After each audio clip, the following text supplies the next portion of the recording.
Ration വ്യാപാരികളുടെ അനിശ്ചിതകാല സമരം ഭക്ഷ്യസാധനങ്ങൾ നിഷേധിക്കുന്ന സാഹചര്യമുണ്ടാക്കിയാൽ ഈ പോസ്റ്റ് ഉൾപ്പെടെയുള്ള എല്ലാ സാധനങ്ങളും സർക്കാർ തിരികെയെടുക്കുമെന്ന് ഭക്ഷ്യമന്ത്രി.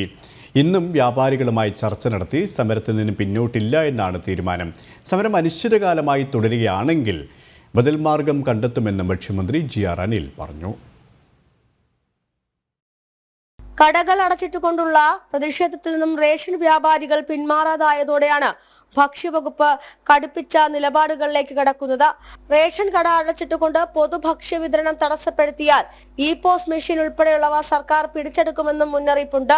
ഇത്തരം റേഷൻ ഷോപ്പുകൾ സർക്കാർ ലൈസൻസ് നൽകി ഇവരെ ഏൽപ്പിച്ചിരിക്കുമ്പോൾ ആ കടയിലിരിക്കുന്ന എല്ലാ ഉൽപ്പന്നങ്ങളും സർക്കാരിൻ്റെതാണ്. അതിൻ്റെ POS മെഷീൻ ആണെങ്കിലും അതിനകത്തിരിക്കുന്ന അരിയാണെങ്കിലും ഗോതമ്പാണെങ്കിലും റവയാണെങ്കിലും ഇതെല്ലാം സർക്കാരിൻ്റെ സാധനങ്ങളാണ് എന്ന് പറഞ്ഞാൽ ജനങ്ങളുടെ ഉൽപ്പന്നങ്ങളാണ്. അത് ജനങ്ങൾക്ക് കൊടുക്കാൻ സർക്കാർ ആവശ്യമാണെങ്കിൽ അത്തരം ഷോപ്പുകൾ സർക്കാർ തന്നെ തിരിച്ച് കൊടുത്തതുപോലെ തിരിച്ചേറ്റെടുക്കേണ്ടി വരും. അത്തരത്തിലുള്ളൊരു സാഹചര്യത്തിലേക്ക് പോകാൻ പാടില്ലെന്നാണ് ഞങ്ങൾ ആഗ്രഹിക്കുന്നത്. ഇന്നും ലൈസൻസ് ഉടമകളുമായിട്ട് ഭക്ഷ്യവകുപ്പ് മന്ത്രി ചർച്ച നടത്തി. സമരത്തിൽ നിന്നും പിന്മാറില്ല എന്ന് തന്നെയാണ് കട ഉടമകളുടെ നിലപാട്. സർക്കാരിന്റെ സാമ്പത്തിക ബുദ്ധിമുട്ടുകൾ റേഷൻ വ്യാപാരികളോട് വിശദീകരിച്ചിട്ടും സമരത്തിൽ നിന്നും പിന്മാറാൻ തയ്യാറാകുന്നില്ല എന്ന് മന്ത്രിയുടെ പ്രതികരണം.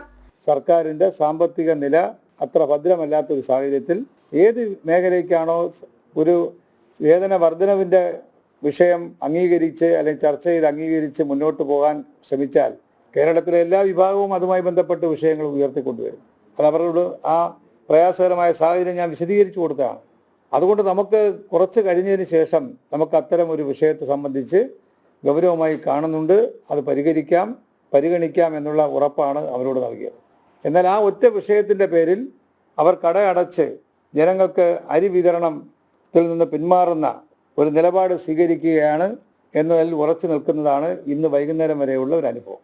നാളെ ഒരു വിഭാഗം റേഷൻ കടകൾ തുറന്നു പ്രവർത്തിക്കുമെന്നാണ് ഭക്ഷ്യവകുപ്പിന്റെ പ്രതീക്ഷ.